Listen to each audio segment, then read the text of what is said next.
to that is, well, why do we travel? Why go to Paris? Why go to London? Why go to Japan? It's because it does something to you that's different than just looking at a photograph. You experience it in a different way, and it changes your perspective. It makes you a better person. It makes you understand other cultures and civilizations and other people. It makes you have more sympathy. And you hear about the overview effect that these astronauts often talk about when they come back to Earth, and that is where you don't see Earth with borders anymore, and you realize that we are all just one. So I'm excited to see what they have to say. And I'm excited. Look, the moment has come here. So Ariane, walk our audience through sort of what happens next as they are approaching. Sure. So they have just driven down the road to space, the 2 miles. They're going to go to the north end of that circle and jump out of their Rivians and take a cool shot, a photo that is, with the rocket in the background. Again, all of this is very tightly choreographed, and we want to make sure that they do this quickly so that they can get back in the Rivians, go back around the circle to the base of the tower. At that point, we're going to get them into the elevator that will take them up to the south tower. That's the one in the background. They will enter into the safety shelter, where they will spend a couple of minutes there while our crew, the Blue Origin crew that is up on the tower, gives the final thumbs up that they are ready to load the crew into the capsule itself. You know, this is safety is paramount at Blue Origin, so we want the minimum number of people out there next to the rocket for the least amount of time. So we keep it fast. We keep all these procedures tight. But we got to do a quick photo shoot by the rocket. I mean, so good. It's history, you know? We got to capture that moment. And again, for those of you just joining us, this is something that I was not aware of. That beautiful rocket right there, News Trevor, didn't come out until this morning, right? So explain a little bit more for those people that are just tuning in, sort of how the setup works. Sure, that is correct. So at about 2 o'clock this morning Central Time, we rolled the vehicle out there. You see on the truck with the capsule already what we call mated to the rocket. You'll see here in a moment the rocket, it goes very slowly, just want to make sure we take care of our baby as well. Goes out there, the truck will turn the vehicle vertical, and at that point we connect all the pipes and the hoses to the vehicle, and we start loading the vehicle with propellant. Right there, it's empty. That's for safety and security reasons. That's also, it makes it easier to turn vertical. We'll load the vehicle with propellants all the way up to the last moment. We put in there, you heard it earlier in our webcast, liquid hydrogen and liquid oxygen. Those are the two propellants that fire into what we call our BE3 engine, our Blue Engine 3. And our team in Mission Control from that point on has got their eyes glued to their monitors to make sure that the propellants in the tank stay within bounds, within temperature bounds, within pressure bounds. As they make their way here onto, they'll take the elevator, right? They won't take the stairs. That is correct. Yeah. So we just inserted the elevator relatively recently. It makes it a little bit more comfortable as you're going up to the top of the tower. You know, we're at about 3,000 feet above ground level in altitude up here in a dry, dusty desert. We just want to make it a little bit easier for them. And it's worth noting, too, so the 6 women are headed up. We saw Jeff is with them as well, but also crew member 7. Explain to those at home who crew member 7 is. Right. It's like, well, if you don't mind, I'm going to use a football reference for you, Aaron. And we come, I called you Aaron like your girl. Sorry. Oh, my goodness. We're often confused. Oh, my goodness. So it's like the 12th man in Seattle. This is like the 7th crew member. There's 6 crew members that are going obviously in the capsule. But nobody from Blue Origin will be in the capsule. It'll be the crew member 7 that has been training them. We saw Sarah Knights as the second driver in addition to Jeff Bezos. And then, a little confusing, we've got a second crew member 7 who is going to be on Capcom, or capsule communicator. Today, her name is Laura Stiles. She will be the person that is in are in our astronauts' ears, communicating with them, making sure everything's going okay, also telling them, hey, this is when you can unbuckle, and this is when you can... That's her right there. That's Sarah Knight's right there, exactly. And now we are looking at what? So now the crew, as well as you see Jeff Bezos there, have gone into the safety shelter, and we're gonna wait there. You see Sarah Knight on the right. She's gonna just communicate with the Blue Origin team that is at the other tower just next to the rocket to make sure that everything is set and sorted for them to do their final load. This happens very shortly here. We clock it at about T-minus 35 minutes, but we'll only do it when we're ready. And in case some of you are wondering what a safety room is or why it's there, it's, again, what Ariane was talking about. You want to keep these astronauts as safe as possible for as long as possible. Of course, they'll be safe when they actually get in the rocket, but just in case anything were to go wrong, we had the chance to go inside this room a few days ago, and it is, I mean, is it a bomb-proof room? Do you want to say that? I mean, it is. It is. Yeah, and you feel it when you're in there. You're like, oh gosh, now this it is feels real. Yeah. And after going up that elevator, you know, for us, I think that's the moment where we weren't even going into space, and all three of us were like, whoa, okay, it gets real serious. Yeah. But I love the access that we obviously have in being able to see these women before they go up. For those of you just joining us, we are T-minus 34 minutes to launch for NS-31, Blue Origin's 11th human flight. As you can see there, a little live look in as them saying some words before they take off. So I know that we had started to expand upon it and then took a shot of the astronauts. So what will they feel? Sort of walk us through the physical part of what they'll experience, Ariane, once they are in the capsule. So once they're in the capsule and they're ready for takeoff, first they'll hear the engine when it ignites. It sounds like a pop. Everybody, listening will also hear that. It sounds like a pop, and the engine roars. We hold the rocket down for about 7 seconds. Make sure it's all ramped up. And during that period, that can actually be one of the most, frankly, nerve-wracking times, because you start to, if you're in the capsule, you start to see the glow of the flame. And here they come. Here we go. Loading into the capsule. And the significance here of the bell, and I should note before I have you explain that, each crew names themselves. They have named themselves the 6 taking up space, as each one is ringing a bell. And the significance of that is what, Ariane? This is one of our traditions. All astronauts throughout history in various programs have had their traditions. For us, we always want our astronauts to ring the bell. Above there, you see, light this candle. Those were the last words that Alan Shepard said right before he went to space. Alan Shepard, of course, the namesake of our vehicle. He was the first American into suborbital space. And we just like to let the stars know that we've got some people heading their way. Absolutely. As they load in, I will... In my world, we call it an audible here. Just if we have any sound from mission control or anything, I'd love to take a peek at what's going on in there and just give the folks at home some idea of what's happening there. There we go. There we go. So we don't have sound of it, but we can see all of the brain behind this beast. But I could tell you, Carissa, other than a couple of discussion points on the radio, honestly, it's about this quiet when you're in there. Really? That surprises me, because you would think, like, in a control room in TV, it's a chaos, right? In the best way, but in there, it's quiet. And honestly, chaos is, quite frankly, the last word I would use to describe our mission control. This team, they're working through very specific procedures on a very specific timeline.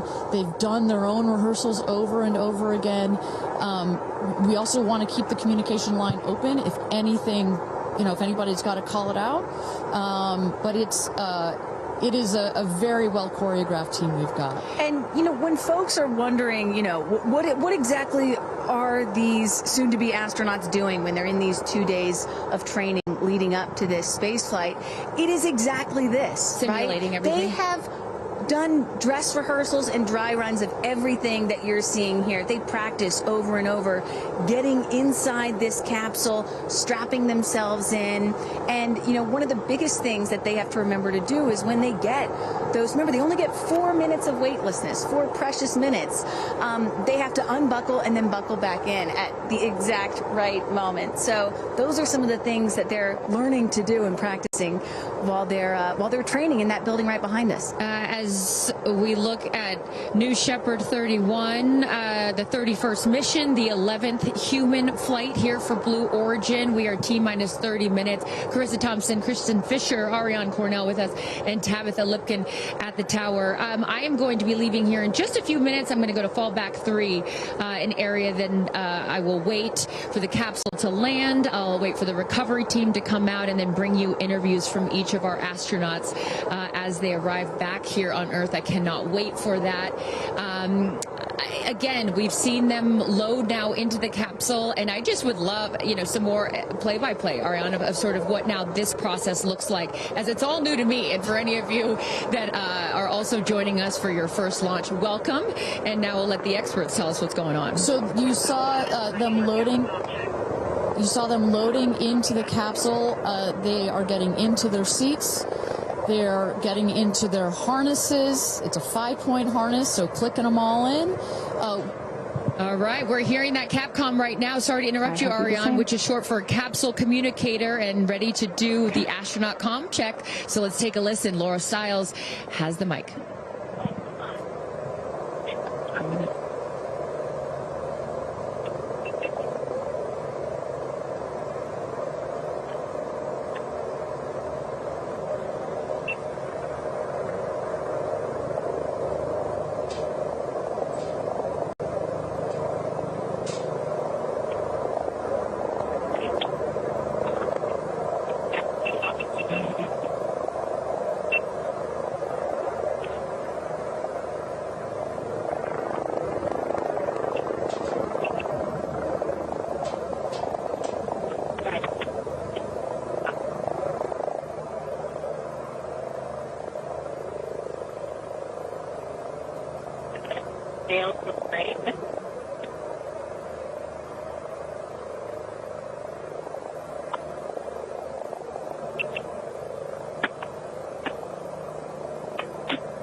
Welcome back, everybody. We are at T-minus 26 minutes and 50 seconds to go until NS-31, Blue Origin's 31st mission for our New Shepard rocket, our 11th human flight. I'm Ariane Cornell here with Kristen Fisher at the desk. Carissa Thompson has left to get into place for her viewing spot for the launch. We are waiting on Capcom, or the Capsule Communicator, to run the comms check with our astronauts. But Kristen, we were just talking a second ago about what's going on here. You see our crew member 7, Sarah Knights, who's coming out of the capsule there. She has helped load our crew into the capsule, has done just a double check, making sure those seat belts are nice and tight, as well as make sure that the earpieces and everything are set for our astronauts. I should note, just as we give kind of we got this beautiful aerial shots this morning of the rocket. We have these sunshades you see on the at the top of the capsule, that kind of white square. We've got one there in the foreground, and coming around you'll see another one on the back. Those windows are so large that it can kind of act like a greenhouse in there, and especially down here in the West Texas desert, it can get a bit toasty in there. So we've got some nice sunshade for their comfort. And I love that we can see some of the crewmates inside the capsule as they're getting strapped in. I think you could see Lauren Sanchez right to the left of the hatch right there from that camera shot. So pretty cool that you can see them this close to lifting off. You know, Ariane, I have to say, I might break in. We got experience. Jeff Bezos here. Yep. I'm so excited for you. I don't want to get off. I want to go with you. And when you get back, I can't wait to hear how it's changed you. I love all of you. See you soon. Godspeed. Gradatum ferociter. And there you heard it. Some words of support from Jeff Bezos, founder of Blue Origin, also astronaut himself from our first launch.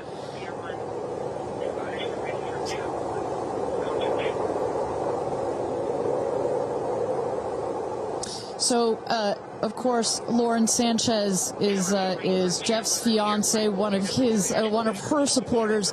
But as we mentioned before, we've got lots of friends and family that are supporting the rest of the astronauts here. They are out at the viewing tower. Let's turn it over to Tabitha. Tabitha, have you had a chance to chat with some of the family members out there? You know, a lot of friends and family have come out here, and it is an exciting vibe. I am standing by with two women who need no introduction. And Chris, I have to start with you. What is it like to be here, and what brought you all the way out here to this launch? Well, Lauren and Jeff, we're here to support our girlfriend and our friends, and I never thought that we'd be talking to you from a space launch. For sure. So this is a really unique experience, and we're just so honored to be here to support them and watch this amazing part of history. And I'm so proud of her. And I just feel like all of the female astronauts that are going to go up today. It's such a big day in history, and it's so empowering, especially my daughter is 7, and just to see something like this. And I mean, somebody said their grandfather was here that's 92, that they didn't even have transportation back then the way that we do now, and now they're going to space. It's pretty amazing. That's Aisha's grandfather, 92, came all the way here. That's where the story, I was like, I heard this story, and you know, he had no airplanes, nothing back in his day. Now he's seeing his granddaughter go into space. That's a beautiful thing. Really incredible. And how does it feel also to be able to share this with multi-generations within your family? It's really something. It's just Kim keeps writing us because she was supposed to be here with us, and she's studying for law school, so she had a big test that she had to take. Again, something I'm very proud of, but she just keeps calling, going, I have such FOMO, tell me every minute of it. So it's very inspirational, and just super proud of the girls, every one of them. And it's a very brave thing to do, and I think it also just says something, like Chloe said, to my 13 grandchildren. Yeah. And what can you say to that too, for your children?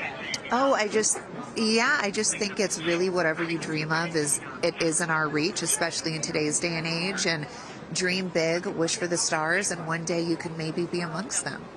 That's so beautiful. And just before I send it back, any last messages to the astronauts before they take off? I think just great luck. Be present. I mean, I'm so excited. I love the messaging that we keep receiving from the staff here at Blue Origin is don't film it through your phones, look through your eyes, be as present as possible. They will supply all the content that we need and to give to our families, but I love just being in the moment. Yeah, same. And we're gonna... Excited. Yeah, we're so excited. We're going to be in the moment too here. We're going to send it back to you guys at the desk, and we're going to start watching. Love you, ladies. Good luck. Bye. we had no idea that Chris and Chloe were going to be here, and we're about to be interviewed by Tabitha. So that was a nice little treat. They sure looked the part, you know. Oh, they're ready for their day out here in Texas. I love it. Yeah, and you know, for those of you watching, we're really in the middle of the desert. We're a solid 2-hour drive from El Paso. And as you were saying yesterday, Ariane, you know, you really get the sense like you start in El Paso and the more you get out here, you do start to feel like you're on another planet. I mean, it's got quite a moonscape, Marscape vibe. And our guests that are here today, as we just saw in Chris and Chloe, are dressing the part. Well, so let's bring it back to the real stars of the show, our astronauts. And one of our astronauts that we haven't heard from yet is Gail King. She has obviously a lot of emotions going into this flight. Let's hear what she has to say from this interview with Tabitha Limkin just a couple of days ago. When I made the decision to come, there were only 3 people whose opinion matters to me the most. Favorite daughter Kirby, favorite son Will, and Oprah. That's my kitchen cabinet. And all of them said, I think you should do it. All of them, much to my surprise, including Oprah. I really thought she was going to say, nope, I don't think you should do it. And she was like, do it. She said, I really think you should do it because you've been talking about it. And when it comes back and you're not on it, you're going to be kicking yourself saying, I could have gone and I didn't. And I don't want to have to hear about it for the next few years. And, you know, I think everybody in this group is a storyteller and explore, and to be able to take this message and tell other people what it was like from our different perspectives, I think is very significant. Do you have a message for the kids watching? You should always know that no dream is too big. You know, we have someone, Aisha, who was told when she was a kid, your dreams are too big, you need to dream smaller. No child should ever be told that. And so I want people to know no dream is too big. And also, LL Cool J said this to me once, dreams don't have deadlines. Isn't that good? That is real good. Dreams don't have deadlines. I've never forgotten that he said that, and I believe that as well. What are you taking up with you? Oh, I have a bunch of stuff. I have Luca. I wanted one of his favorite toys, so I have a Sesame Street character called Tamir. Tamir is this little black boy with great curly hair, so Tamir gets to go to space. I have a wooden cross that you can hold in your hands. It fits like in 3 prongs. And a stranger came up to me at the airport. She said, I always hear you talk about being a nervous flyer, and I wanted you to have this. And so if you're ever on a flight and you feel nervous, take it out and hold it. So whenever I'm flying, I have this with me. Also, I just noticed, what is this on your wrist? So Jared, who's one of our jib operators at CBS Morning, his daughter, Denise, who's 7, made this for me. And she came into my makeup room and said, I made this for you. Someone else gave me Astronaut era. That's pretty great. Space Sister, Amanda just gave me this. I mean, so I feel that I feel I'm pretty well protected. Absolutely. I will say this, as excited as I am, I'll be very glad when we come back down. I will be very, very, very glad about that. Well, clearly we heard Gail there and prior to coming down here in Texas, nervous and excited at the same time, but one of the things I like about this is that she just makes it real, you know? Regardless of who you are, this is a nerve-wracking experience, and the fact that she's so authentic about it, but also, more so, she is stepping so far out of her comfort zone. I think that in its own right is extraordinarily inspirational. I think most people would feel the way that Gail is feeling right about now. I would. You're about to launch into space. You know, one of the things that I find so refreshing is that, you know, back in the early days of human spaceflight, you had the Mercury astronauts, and they were all white male military test pilots, and they all had to have the right stuff. You could never talk about nerves or being nervous or your feelings or stuff like that. That was the wrong stuff. But now, in 2025, it is the right stuff to be like Gail King and talk about those concerns and fears and excitement that you have before launching into space like that. And that really shows you just how much the human spaceflight experience has changed over the last half century. or so. And that really is what today is all about. I know there are some people watching this or who have heard about this who are thinking, why should I care about people going into space, you know? Katy Perry, a famous pop star, why should I care about that? And the reason is, it's missions like this that really begin the process of opening up space to everyone, for all of humanity. That's what today is about. And I think we have to, it's not just about today. Today is very, very important, but I think also one of the reasons that I love working at Blue Origin is we think in very long time scales, right? I honestly feel like I'm working at a company that will be here in at least 100 years. And that's how we think about space flight. Oh my gosh, look at that cute little kid. She is ready to go to space too. Aww. I absolutely adore that. But we need to be here precisely for kids like that. You cannot, I'm a firm believer that you cannot be it if you can't see it. And that's what this flight is for. It's about inspiring women. Oh, look, talk about inspirational women. Several female astronauts in that group right there. How many astronauts do we have there? I see it. 4 or 5? At least 4 or 5 and counting. It's a tight group that's only going to get bigger of those female astronauts there. You see Kelly Girardi and Cyan Proctor. I see Emily Calandrelli, Sarisha Bandla. I mean, just an incredible group of women that have gone to space already. And after today, in just 15 minutes, we are going to be adding 6 more to that group. It's getting close, Ariane. It is getting close. So with that. Thank you again, everybody, for joining us for NS-31, our 11th mission, human spaceflight mission to space here. We are at T-minus 14 minutes and 30 seconds. Just to give you a little bit of a preview of what is to come, at about T-minus 10 minutes, we are going to have the go, no-go poll. We're going to throw it back to mission control audio. And basically what that is we go through each of the important subsystems, and our flight director, shout out to Michelle Christensen, our flight director, our first female flight director at Blue Origin. She's going to lead that poll, and we're going to go to each one of the groups and say, are you ready to go for this flight? Is your subsystem ready to go for this flight or not? And they will go around the room, and with the final go, no go, it will be game time here in West Texas for this launch. Look at that. Now, this child is a little younger than you were when your parents went to space. A little bit older. Oh, excuse me, a little older, yeah, because I was just 15 months old when my mom flew in space. And, I think about what it must have been like for her to be a first-time mom and training for her first space flight all in 1 year. And she was a part of NASA's original first 6 women astronauts alongside Sally Ride.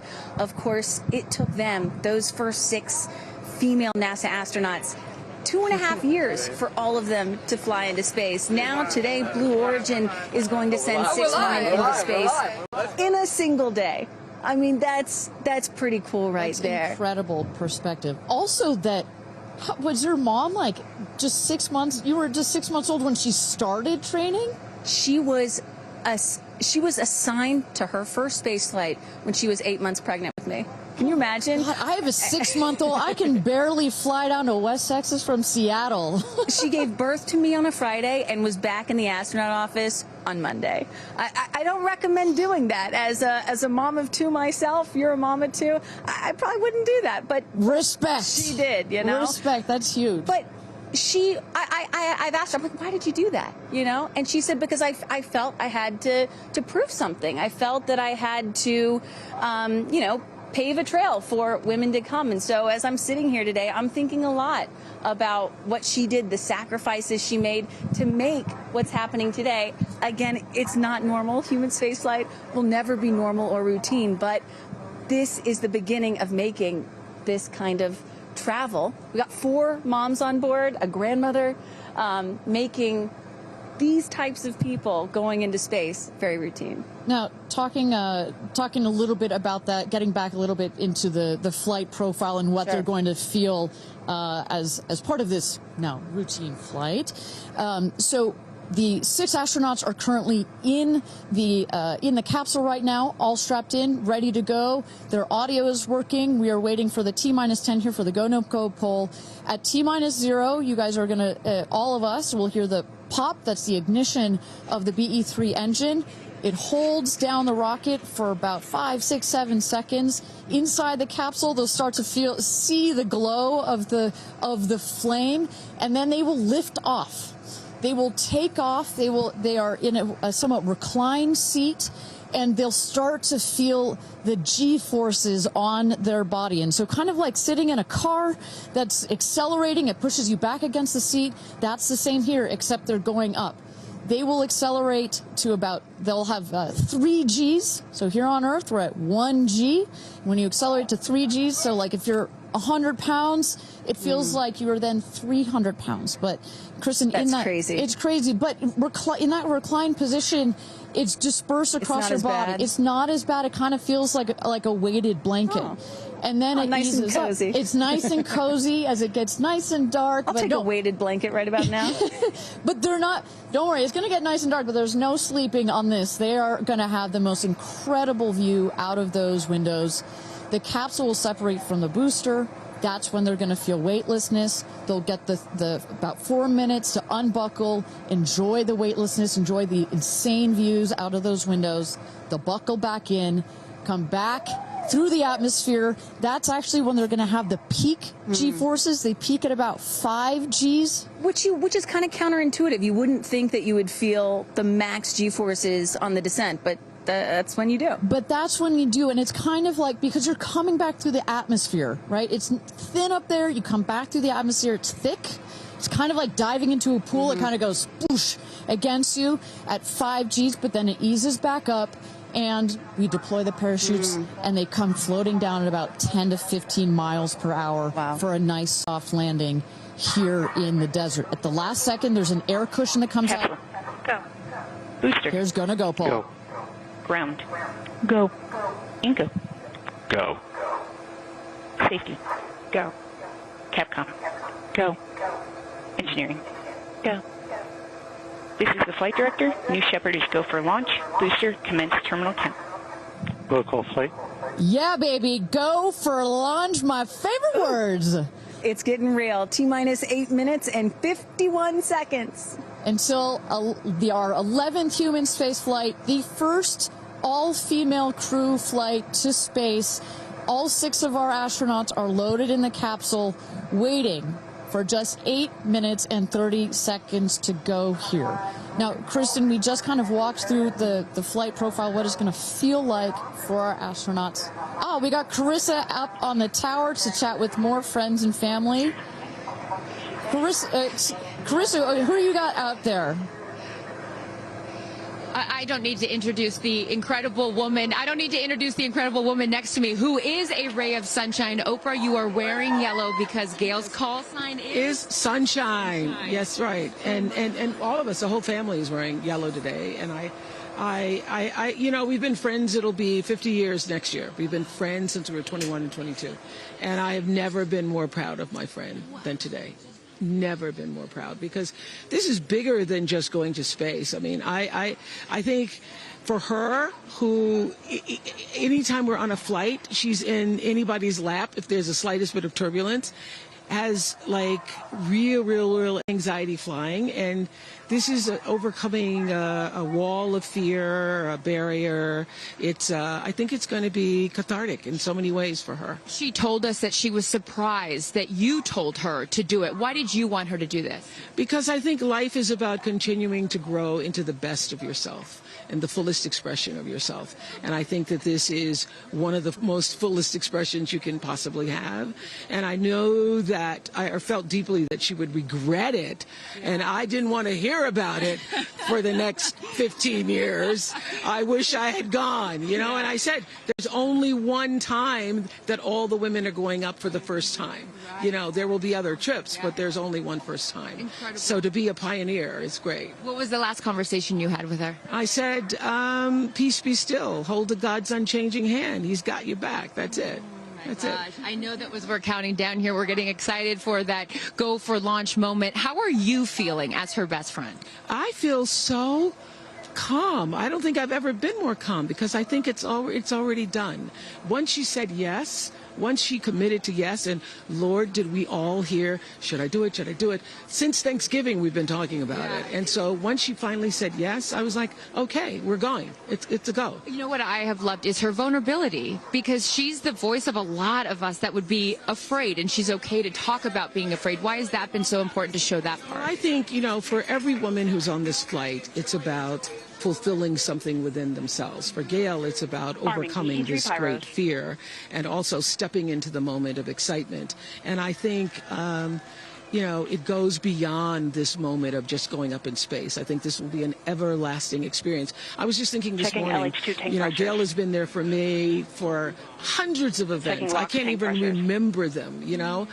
But you will never forget this day. None of us will ever forget this day. Well, thank you for being here, for her, for us. I mean, this is just, it's a historic day, and it's only fitting that you are here front and center as a ray of sunshine that you are, Miss Oprah. Thank you so much. Thank you so much. No time. You're next, you know. I'll send it back to you, Ariane. Thanks, Carissa. Wow, to see Oprah down here. No, I'm not besties with Oprah, not yet anyway, but if Oprah told me to do anything, I would do it. I don't think Gail had a choice after Oprah said, girl, you got to do this. She had to do it. Ariane, we are under T-minus 5 minutes until these ladies hopefully launch into space. And, you know, you were just talking about what these women are going to feel when they launch. But let me tell y'all watching what we may hear, because we have one of the most famous singers on the planet on board, and there is a chance that we will get to hear the audio inside and hear what these soon-to-be astronauts are saying and possibly singing while they're weightless. So I can't wait for that moment. I'm also hoping she comes down to Earth and does like either a Fireworks Part 2 or E.T. Part 2. I think that's going to be, and I think, but let's stick on this point for 1 second, Kristen. I think one of the incredible parts about this crew is their ability to tell the story coming out of this in their own unique way. The way Gail can go on TV and talk about it, Amanda can go and continue to advocate for women more broadly about it, the way Katie can sing about it, etc., the way Kerianne can produce films about it. That is what is so special about this crew in particular. And that is what's so special about this new era of spaceflight. This is not NASA. This is not governments. It's not the U.S., China, or Russia.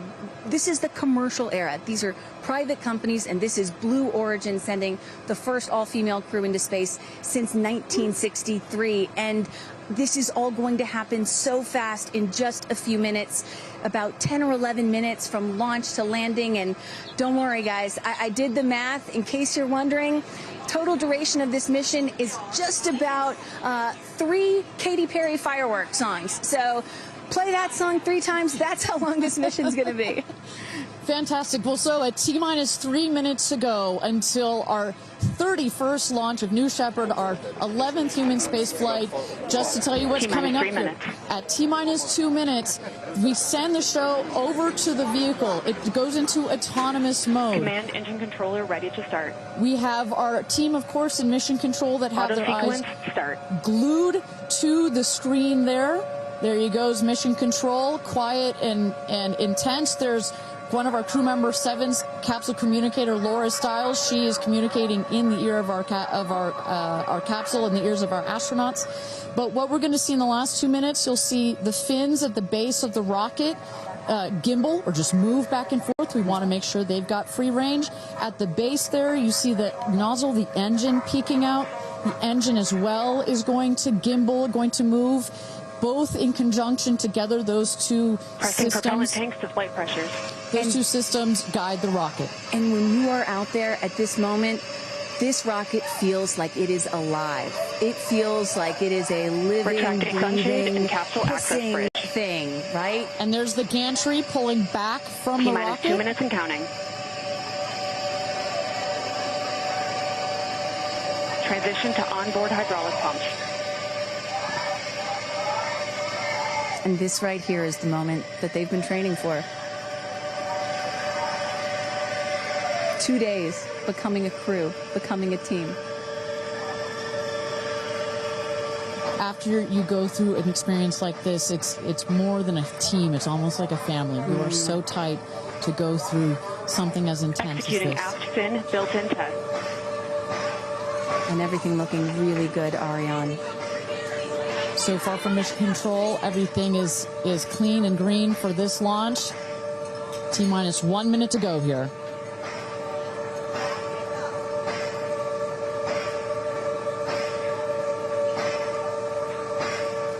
Engine thrust vector control built-in test in work. Vehicle is now on internal power. So in a moment here, we'll see those, what they call the bit checks, the built-in test checks. As you mentioned, Kristen, inside the capsule, you know, as you said, this is like a bridled beast. This thing wants to take off. Switch to onboard helium. Here we go. Good luck and Godspeed, ladies. We're cheering you on from Let's planet launch Earth. this Thrust rocket. termination system is armed. T-minus 22 seconds and counting.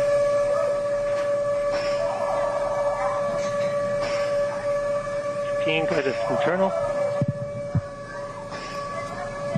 T-minus 10, 9, 8, 7, 6, 5, 4, command engine start, 2, 1, ignition.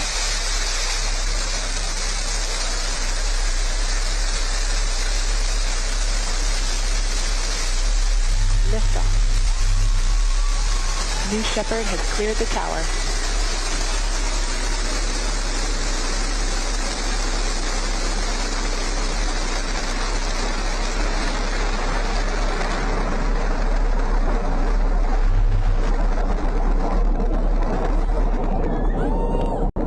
Flight. 6,000 feet climbing.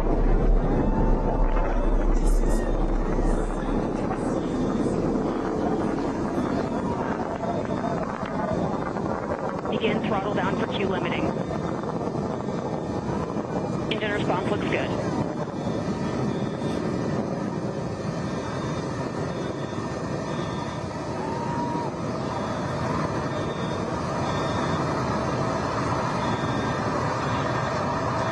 Max Q, maximum dynamic pressure. Mach 1, vehicle is supersonic.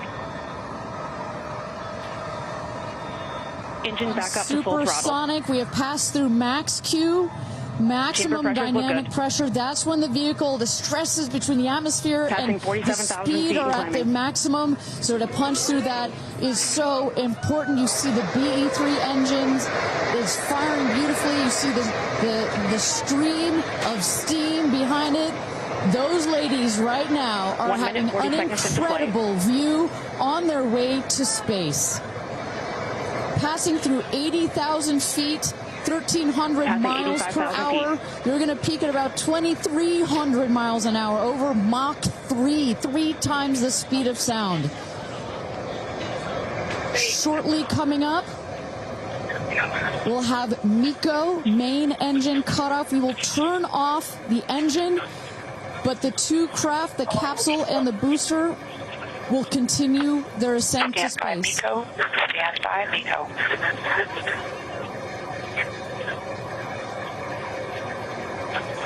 And there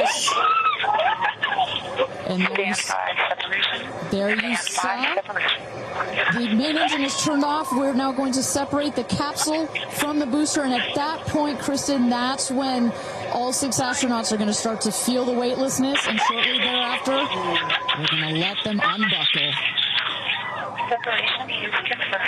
And that right there is the most critical milestone of this whole ascent. Oprah watching her best friend go to space.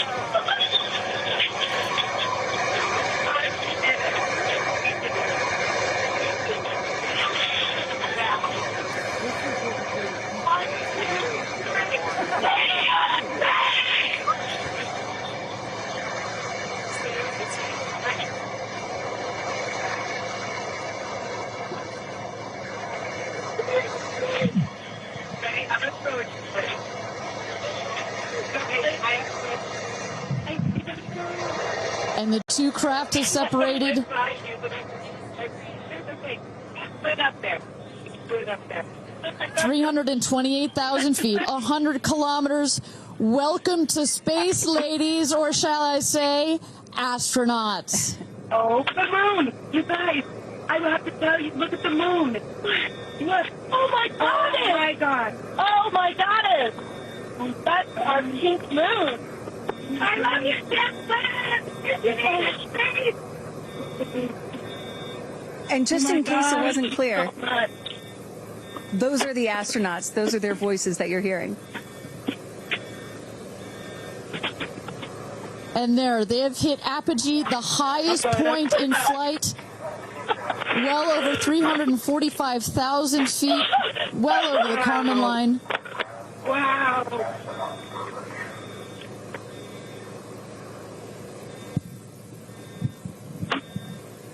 And at this moment, the astronauts have unstrapped from their seats. They are floating. They are weightless.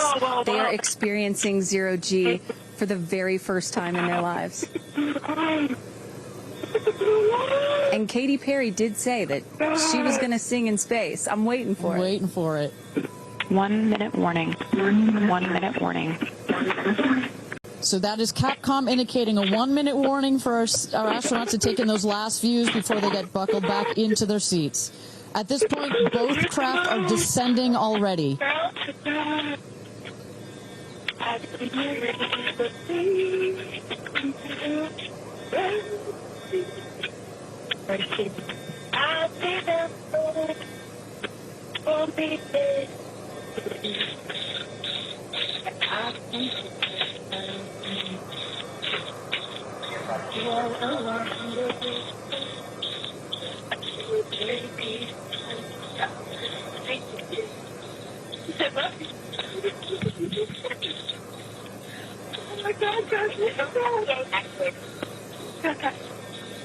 Wow, so peaceful.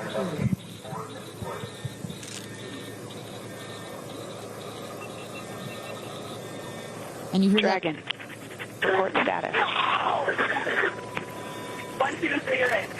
Copy. With report status.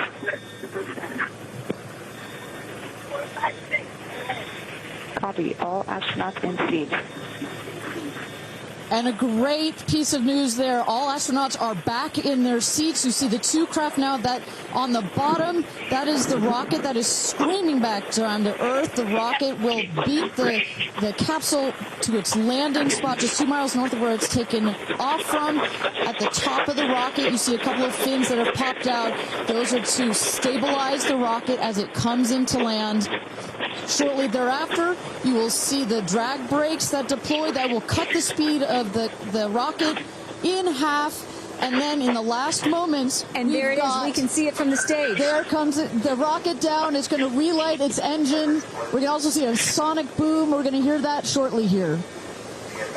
And remember, this is something that had never been done before until just a few years ago. Truly the stuff of science fiction that you're about to watch in just seconds. Drag Here we brakes. go.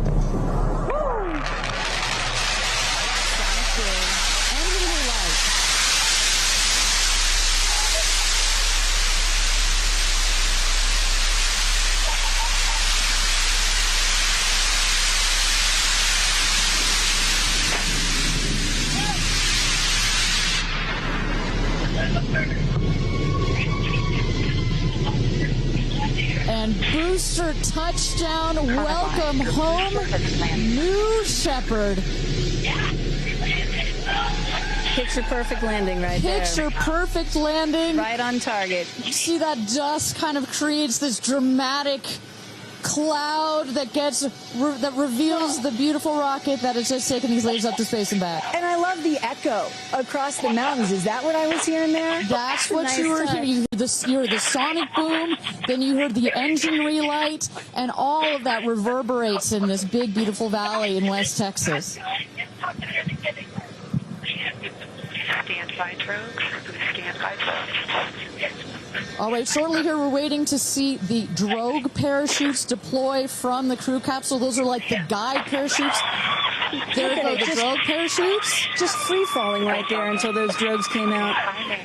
And then next will be the main parachutes that get pulled out. Hear that screaming inside the capsule? And all 3 parachutes reefing, and they will slowly inflate, slowing the capsule to a nice, smooth 10, 15 miles an hour. They are cruising back home. 3 good parachutes.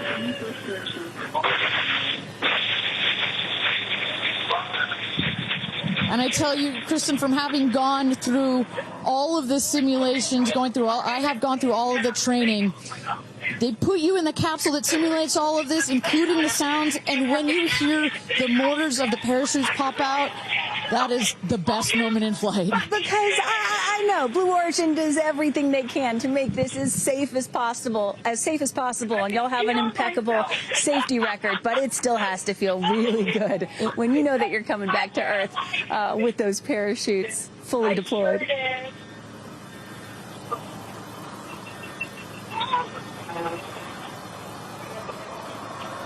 And we can see the capsule just over our shoulder here, going to be landing north and east of the launch pad, coming down softly and beautifully. 500 feet.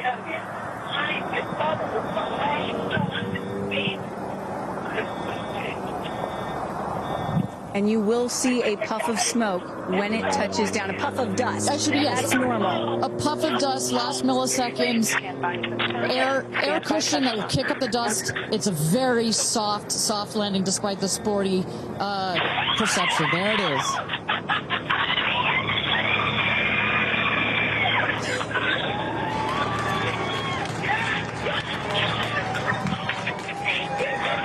Touchdown. Congratulations and welcome back to Earth. Do status check. Double shot. Kristen, just some incredible images there. The capsule. Copy. Welcome back. Heather. Nice. Let's wait for Aisha just a moment here. Make sure they're doing health checks in. Beautiful. Dragon.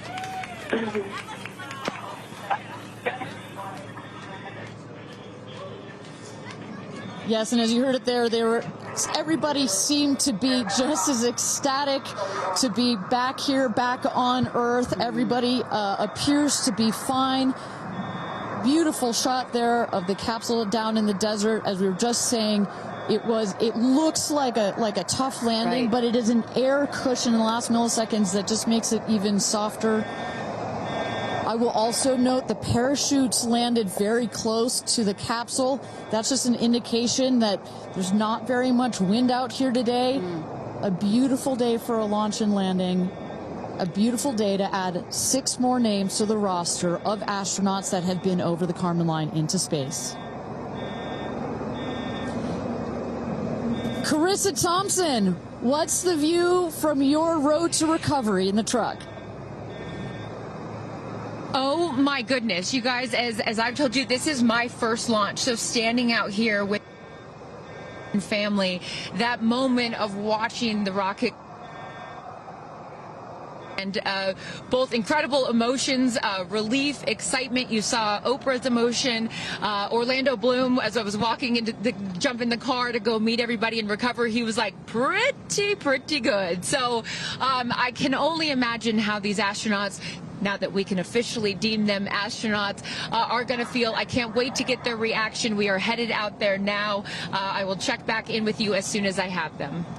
Sounds good, Carissa. And as everybody can see, she is those recovery crews are screaming out there. So we actually send them out as soon as we spot the capsule.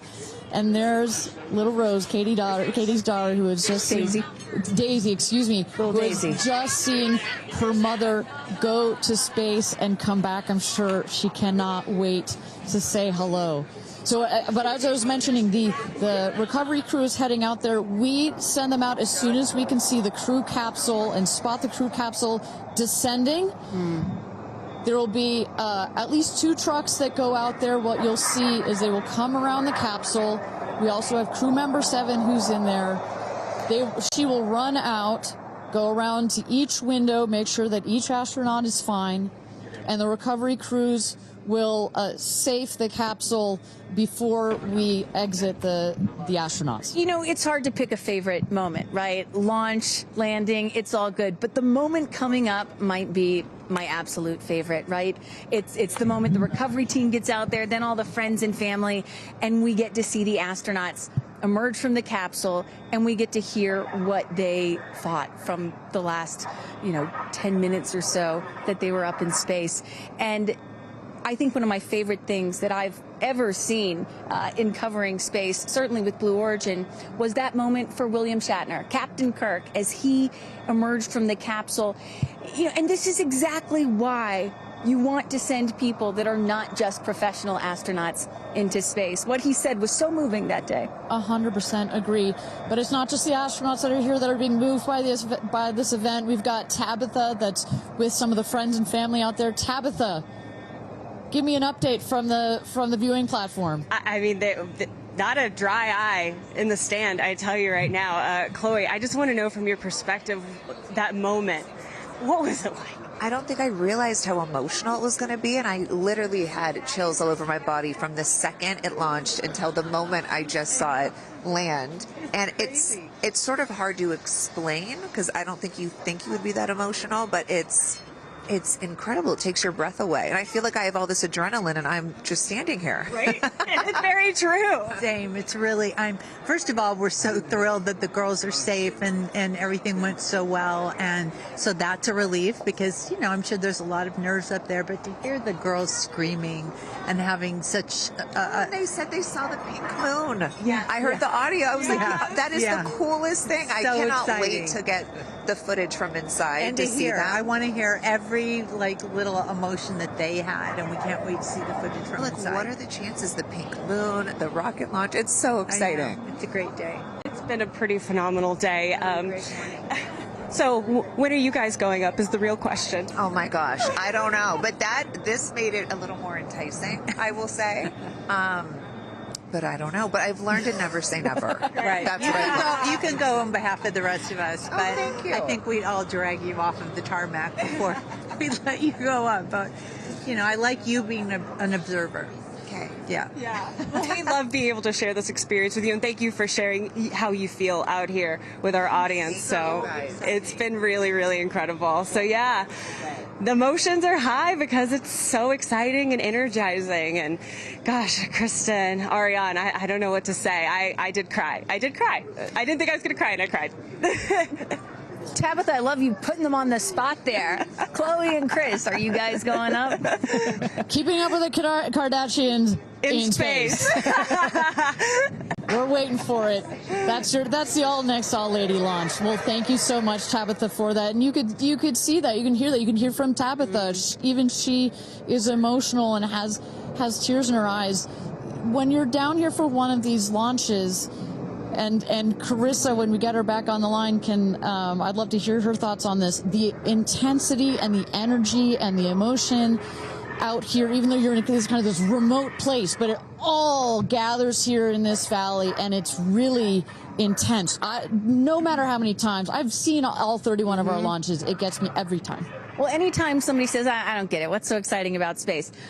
Come to a launch. Come see a launch in person, and then you'll change your mind. And, as we await the moment where these astronauts emerge from the capsule, I'm reminded of what William Shatner said on his mission. He said, "What you have given me is the most profound experience I can imagine. I hope I never recover from this." And I love that. I hope I never recover from what I just experienced. And one of the neat things about this is these women were not in space for several days where they had time to get acclimated to it. They only got 4 precious minutes of weightlessness. And so that high, that feeling of, ooh, I want more of whatever that was, is still so fresh, and you really get to see that when they step out of the capsule.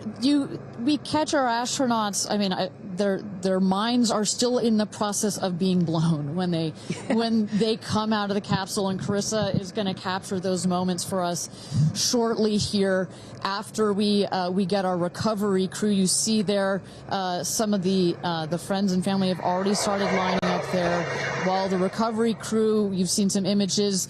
As I mentioned, they're safing some of the systems on the capsule. We want to release all of the excess air and gas that created that nice air cushion. We'll remove the parachutes, make sure nothing gets tripped up. Also, we reuse those parachutes. And then crew member 7 will take the stairs up to the hatch. It's like a good 3.5-ish feet off the ground, so it just makes the getting out of the capsule that much more comfortable. Crew member 7, last but not least, crew member 7 will open the hatch, and we'll get to see one by one as these lady astronauts now exit the capsule. And a lot of people are probably familiar with seeing, NASA astronauts or Russian cosmonauts emerge from a spacecraft after a long-duration flight on stretchers or, glorified. They need some assistance because they've been exposed to zero-G for so long. Not these astronauts. They're not going to need any assistance. That's one of the beauties of a suborbital spaceflight.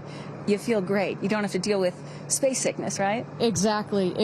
And that's, to that point, this flight, because you're basically going straight up and then over the Kármán line and straight back down, some astronauts, I think you mentioned your mother may have experienced a little sickness up there. You don't in this one because it's just once up and once down. And you get that nice zero-G floating sensation and you buckle back in. You don't have it's not as extreme. So do you have an astronaut that you're looking forward to hearing from the most? It's really hard to pick. Yeah. I have to say I'm a huge Katy Perry fan, so I'd love to see what her feelings are. Also, as a mother, our kids are close in age. What does that feel when you have young children? You saw her get so emotional in her pre-flight interview. Is she still is that still the weighing emotion, or is she still just oh my God, I saw the stars, I saw the curvature of the Earth? What's going to come out of her mouth, but really her heart? And is that Jeff Bezos out there right by the capsule? Kind of hard to see. That is correct. That is Jeff Bezos, our founder, on the left, as well as Sarah Knights, our crew member 7. And I just want to thank our viewers for joining us. NS-31, New Shepard's 31st mission to space, our 11th human space flight.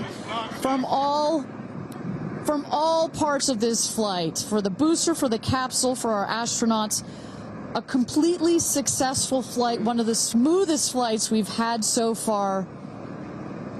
And we're now just awaiting the opening of the hatch so we can get some views from our 6 new astronauts. Belts. And I would imagine Lauren Sanchez in seat 1 will be coming out first. That is correct. They'll go. She's in seat 1, which is next to the left, the left window there. She will go first. And then last in number 6 is Kerianne. That is the window on the right. Sky Canyon.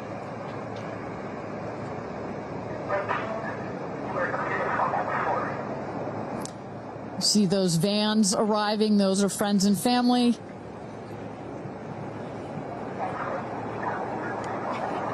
And that's Kerianne looking out the window, in the window to the right there. Lauren Sanchez on the left. And you really get a sense for just how big these windows are. I mean, when you're inside this capsule, it's almost as though you're getting a full 360 panoramic view. One of the cool features of this capsule, the largest windows of any spacecraft. So over a third of the surface area of this craft is windows. And that's on purpose. There were many meetings with our founder, Jeff Bezos, where our engineers brought him some windows. He said, nope, make them bigger. They come back, nope, that's nice, but make them bigger.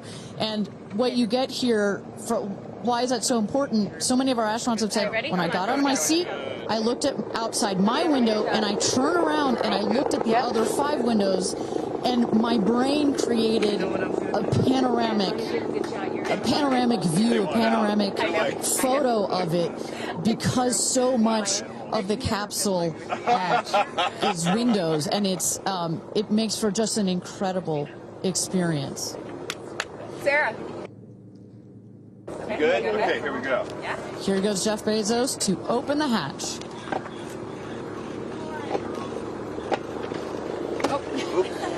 She didn't really close it again.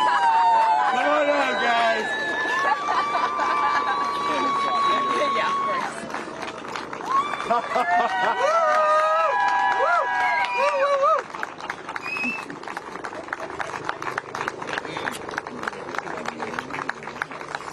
We'll see your babies. Where are my babies? They're over here. Go see them. Where? Oh, we have to go Right there. Okay.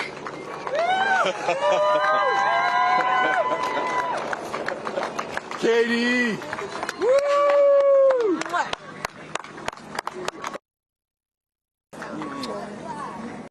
Thank you. Thank you. Amanda!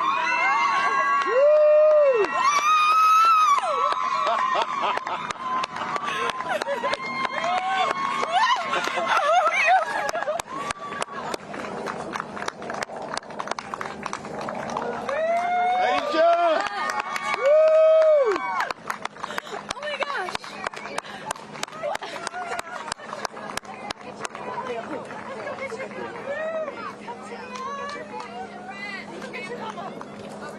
Gail!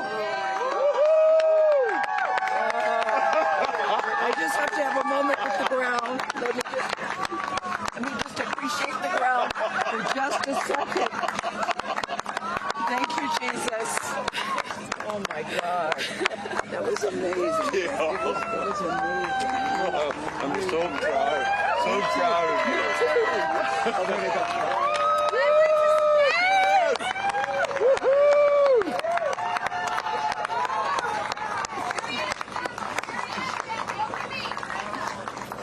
Amazing.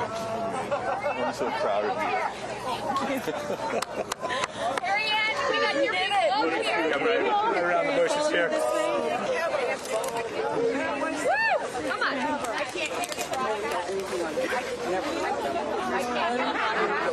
I have no, it's not working. So someone just tell me when we're on. Does anyone have our on? All right, and you just saw it there. All 6 astronauts coming out, all ecstatic. Katy Perry and Gail King both kissing the earth. Very happy to be back down here, but clearly ecstatic. I don't know about you, Kristen, but my favorite was Lauren coming out and saying, "Where are my babies?" Oh. And I also loved Katy Perry holding a daisy, I believe, and holding the daisy up to the sky after her daughter Daisy. Sweet moment. With that, let's turn it over to Krista Thompson standing by outside the capsule. I don't really have words for it. Oh my God, Lauren, I want to cry just seeing you. I'm so proud of this crew. Like, I mean, Gail, we were just talking in the capsule, doesn't even have ear piercings. She's so afraid to do anything. And she got in that capsule, and I think, like, it profoundly changed her. I mean, for me, I can't put it into words, but, like, I looked out the window, and we got to see the moon. And it was pink. Was it pink? Full moon. It wasn't pink, but it was almost full. And Earth looked it was so quiet. It was just quiet. And is it what you expected? No. Better. Yeah. I don't think you can describe it. Because, what I was saying, it was like quiet, but then also really alive. And you look at it and you're like, we're all in this together. Like, that's all I could think about is, like, we're so connected, more connected than than you realize, because you just see right here, you see like, states and all these things that like divide us, but we're not. And what is your emotion? What makes you emotional? Joy. Complete and utter joy and gratefulness. Like, it makes me want to come back and just hug everyone and be like, oh my God, we're in this together. Like, that's what this is. And Jeff had told you that it will change you more than you know, and I know you're only a few minutes removed from the capsule, but I can tell already. Emotional. Yeah. To be this I did. I'm like, I don't cry that often. So I didn't expect to be this emotional, but it's also all the love that was in that capsule, and all the heart and the feelings and all the things, and like seeing Jeff before I left, I just went, I had to come back. I mean, we're getting married. If I didn't come back, that would be a bummer for me. Only you, by the way, would say this to me. You said, Jeff, if you don't want to marry me, you don't have to send me to space. Don't have to send me to space. What an incredible experience for you. But the fact that when you're in there, we got to hear some of your audio, but give us some of those moments when you guys, just from the second you took off to the second you landed, describe, if you can, for us what we didn't get to hear. It was a feeling of joy and and camaraderie. It was a feeling of gratefulness. It was a feeling that we're doing this. And Alan Shepard, I told you about this, did this same exact flight, and he became the first American in space. And 6 women just did the same flight that he did it. Oh, I just want to keep hugging you. It's really cool. Yeah. And I hope that more people get to see this, because I feel, I don't even know how much it's going to change me. And I want to thank the Blue team. I mean, look at them. I mean, they work so hard to make sure this vehicle gets up and safe. And I'm so proud of you. I'm so proud of you. It's one thing to say you're going to do it. It's another thing to actually do it. And I know there's a phrase in your family that life takes off on the other side of fear. And here you are, just having landed back on Earth. And now you are officially, Lauren Sanchez, already adding to your extensive resume, you are an astronaut. Congratulations. Thank you. I'm very excited. I'm excited to share it with the world, and I'm so grateful to everyone here. I love you. Go be with your family. But to process and download what just happened to me. Well, get on in here, Amanda. Someone that can now articulate exactly how Lauren is feeling. Lauren being so candid about overcome with emotion. How are you feeling? I know, Amanda, this has been a dream of yours, a long-awaited dream, and now it is finally official. You are an astronaut. Congratulations. Thank you so much. I usually have nice words to say, but in this moment, I just want all survivors to know that you can heal. No dream is too wild, and that if it's so wild out there, like going to space, you can absolutely make it through, and it can absolutely be possible. You mentioned to us prior to going up, you said that you needed to go to space to heal. I know you're only a few minutes removed from this incredible experience. Do you feel healed? I had a zero-G indicator that I didn't know if I would bring, and I ended up bringing it. Okay. And explain for the folks at home that don't know what that means, what it is that you're holding. Yes, the zero-G indicator is something all astronauts have that floats once you hit space, lets you know you're there. I brought a promise that I wrote to myself. I've talked about that. And share for what is this right here? Yes, and this one I didn't know if I would bring, but I ended up bringing it and floating it, and it's the hospital band from the day. And I got to honor her today, and I'm so grateful to the thousands of people, the engineers, the scientists, just everyone who has made this a reality.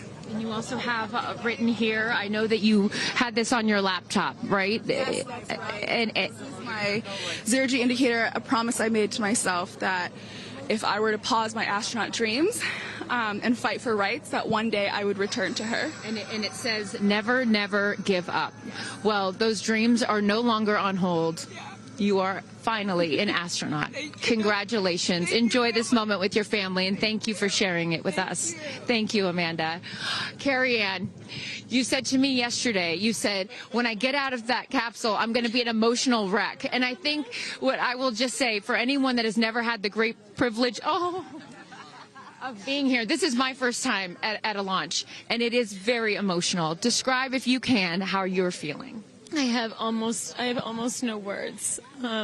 It was the most incredible experience of my life to be up there and see like such vast darkness in space and look down on our planet.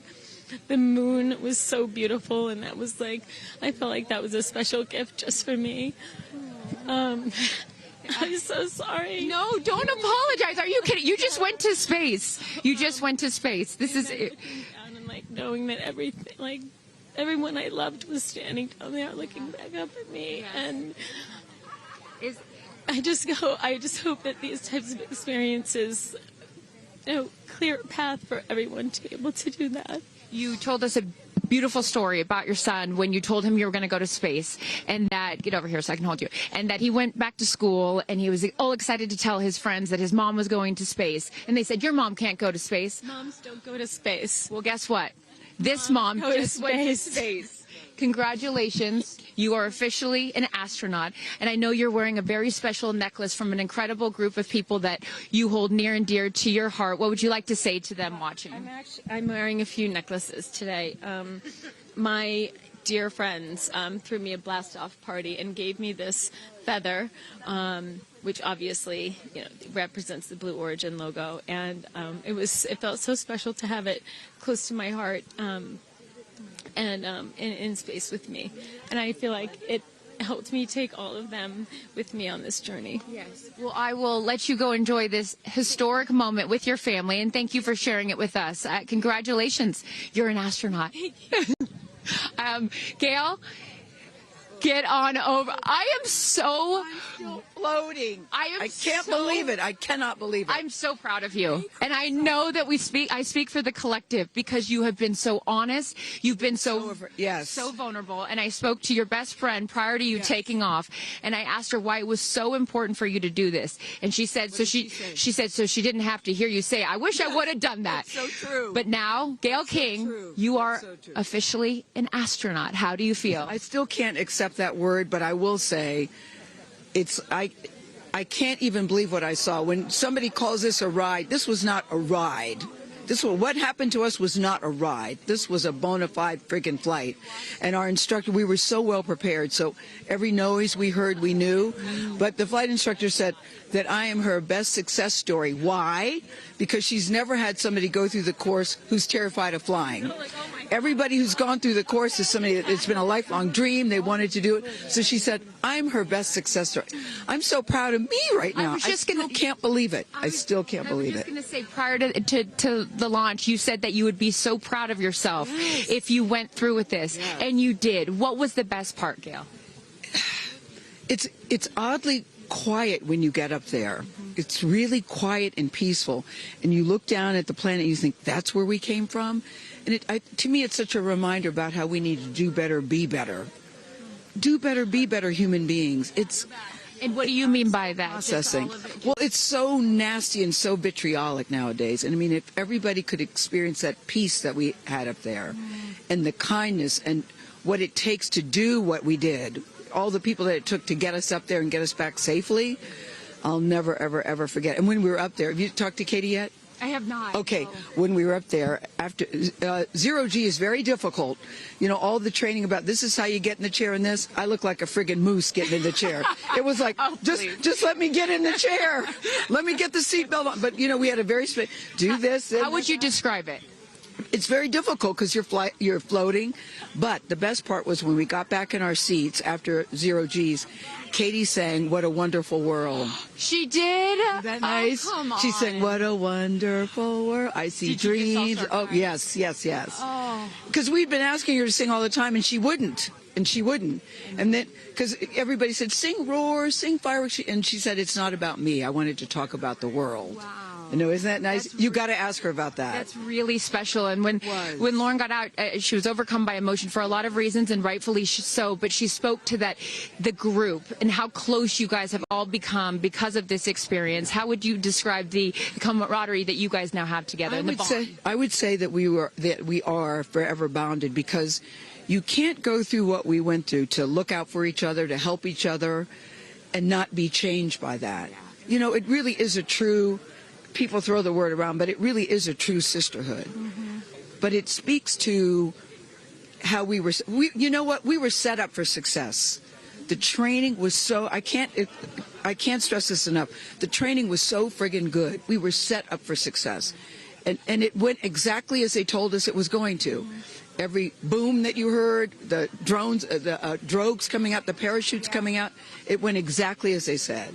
Are you glad you did it? I am glad I did it. I am glad I did it. Yeah. I am very glad. I have no regrets about doing it. What would you say to people watching right now that are scared, that are fearful of anything? What would you say to them? Well, I just said I'm stepping way out of my comfort zone, because this is so not like me. I said up there, I might now get my ears pierced. I've always been afraid. Which is great. I love that you've never had your ears pierced. No, even Hootie at the training center. You don't have your ears pierced? I go, because it hurts. Oh, my gosh. But I mean, for people that are afraid, Eleanor Roosevelt once said, courage is doing something that scares you, but you do it anyway. And I stepped out of my comfort zone in a way that I never thought was possible for me. And now that I've done it, I really do feel I can take on anything. Anything. Congratulations, Gail King. You are an astronaut. Thank you, Chris. I am so excited for you. I'm so excited for you. And I'm going to go with you to get your ears pierced, because I want to get another hole right here.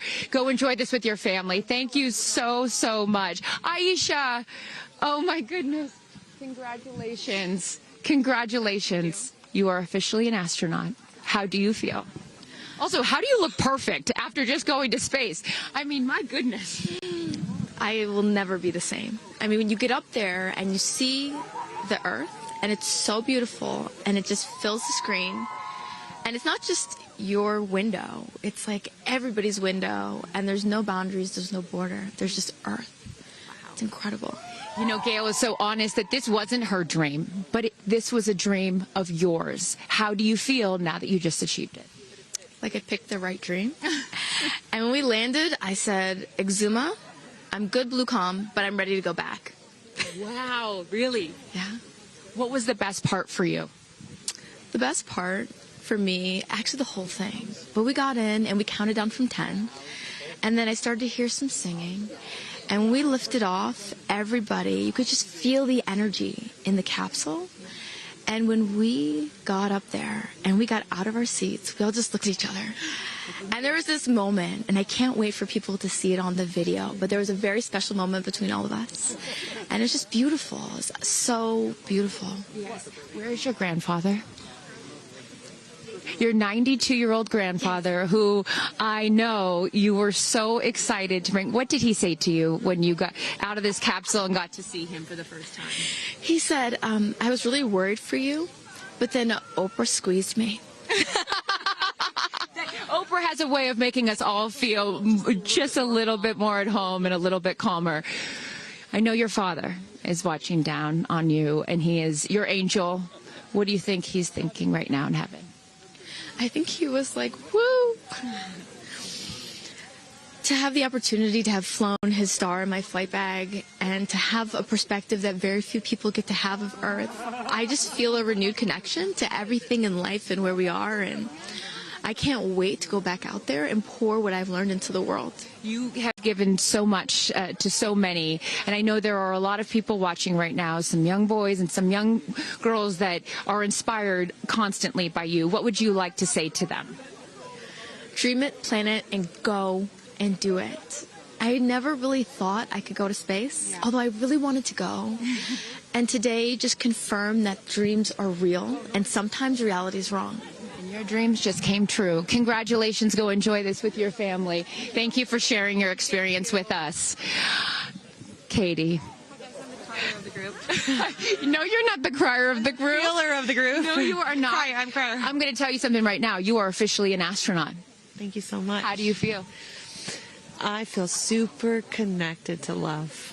so connected to love. I think this experience has shown me you never know how much love is inside of you, like how much love you have to give, and how loved you are until the day you launch. We had these incredible shots of Daisy watching you as the rocket, it'll make me cry, as the rocket's going up, and she was so proud. Just kept saying, Mommy, Mommy. And I know you'll feel the same way when you watch it. And you brought a real-life Daisy up. That's it was right. important for you, not only because it's your daughter's name, but why else was that important to bring it? Daisies are common flowers, but they grow through any condition. They go through cement, they go through cracks, they go through walls. They are resilient, they are powerful, they are strong, they are everywhere. Flowers are, to me, God's smile, but it's also a reminder of our beautiful earth and the flowers here and God's smile and the beautiful magic that is everywhere, all around us, and even in a simple daisy. So to really appreciate it and remember it and take care of it and protect it. Gail shared with us the song that you sang when you got up there. What a wonderful world. Why was that important to sing that particular song? I've covered that song in the past, and obviously, like, my higher self is always steering the ship, because I had no clue that one day I would decide to sing a little bit of that in space. But I think that it's not about me. It's not about singing my songs. It's about a collective energy in there. It's about us. It's about making space for future women and taking up space and belonging. And it's about this wonderful world that we see right out there and appreciating it. This is all for the benefit of Earth. You have done so many incredible things in your life, selling millions of records, selling out stadiums. Where does this experience rate for you? This experience is second to being a mom. Wow. Yeah, that's it. And that's why it was hard for me to go, because that's all my love right there.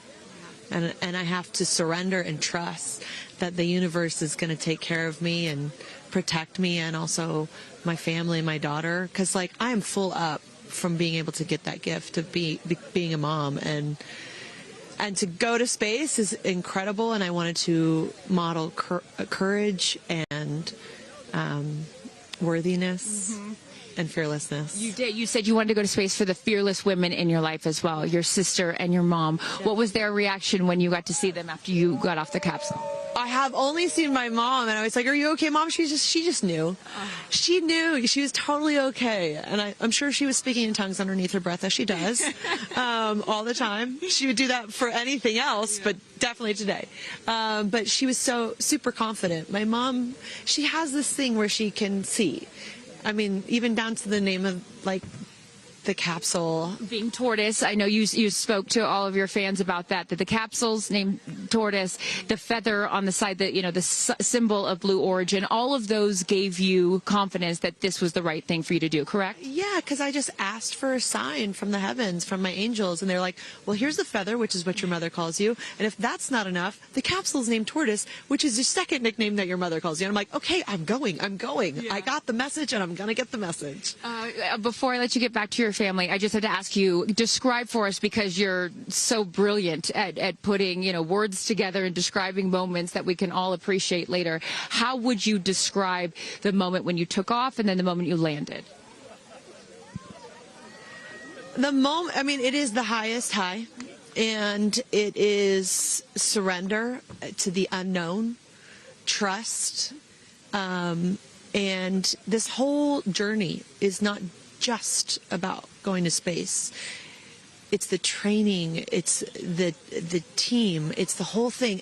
I couldn't recommend this experience more. This is like up there with all the, you know, different tools that I've learned in my life, from meditation to the Hoffman process. This is up there because what you're doing is you're like really finding the love for yourself, because you got to trust in yourself on this journey, and then you're feeling the love when you come down, for sure, and you're feeling that strength. So I feel really connected to that strong divine feminine right now. By the way, you're such a badass. I love that the month of April, you're like, I'm going to space and I'm launching my tour. I mean, it's really incredible. Now I know I'm asking this question for your fans. Will you write a song about this experience? Oh, for sure, 100%. And not only that, I got to reveal my set list for the tour on a butterfly. How apropos. Incredible. Just flying in space. I don't know if anyone's ever in space. I don't know if anyone's ever done that before, so I'll just There's a lot of things that you have done first. You are now officially an astronaut, and let me just tell you, on behalf of everyone here at Blue Origin, our webcast, and everyone, all of these individuals that put this incredible thing on, congratulations. Thank you so much. Thank you for sharing your experience. Is it a 10 out of 10? That's my review. 10 out of 10. You There's definitely no go for it. 10 out of 10. Thank you, Katie. Congratulations. All right, you guys, so many fun moments that we'll continue to see as we get the footage. But I'm going to send it back to you and let these incredible astronauts enjoy their time with their friends and family. Thank you so much, Carissa. Wow. Kristen, I mean, 6 inspirational women in their own right, eloquent. I could not be that eloquent coming down from space.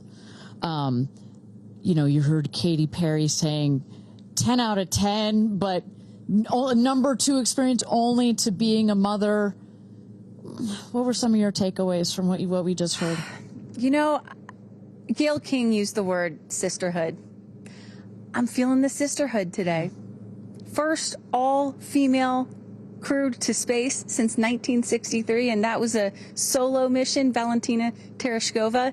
And I'm with an all-female broadcast team here at Cheers, Launch sister. Site 1 in Blue Origin. Ariane, it has been a complete honor to work alongside you. It has been such an honor to watch all of the things that these women and their loved ones have said about what this experience means to them, because I am a firm believer that if you don't understand why people come out here to watch a space flight, it's just because you haven't seen a launch yet and you haven't been a part of this experience. And I truly believe what we witnessed here today is something that will continue to open up spaceflight and this experience for all of humanity and our little ones at home. 100%. You know, I said it earlier. You can't be it if you can't see it. And to see these 6 women go up and the roles that they have played before, but I can't wait to see the roles that they play afterwards in their way of telling this story for the world to hear, to experience, to see. This is just the beginning. So I want to give a shout out to them, because as you saw, that is coming out of your comfort zone, whether you wanted to go to space or you're like Gail and you didn't anticipate it. Thank you for trusting yourselves and to their families and trusting their loved ones with Blue Origin. We are very proud to do that. I'm so proud of Gail King, too. I wonder if she's still afraid to fly on airplanes after flying to space. Have we cured her of her fear of flying? I don't know. We've cured her for getting your ears pierced. So there like, we go. Baby We'll take steps. that one. Let's start with that one after this not so baby step. Aw. Look at that beautiful shot. And now the party starts, right? Can we pop some champagne and celebrate a little bit later? Let's do it. It's only 9:20 a.m. It's not too early. 5 o'clock somewhere, baby. All right. What an incredible day. Just for all of us, for our astronauts, for our Blue Origin team. It was an honor to fly you to space. And if you would like to follow in the pioneering footsteps of these astronauts and purchase a seat to space, visit BlueOrigin.com and click Fly to Space. Your own journey to visit the Kármán line is much closer than you think. If you'd also like to purchase a mission patch to commemorate today's launch, head to Blue Origin shop for patches and much, much more. For Kristen, Carissa, and Tabitha, I'm Ariane Cornell. Thank you so much for joining us. And until our next launch, Gradatum Ferociter.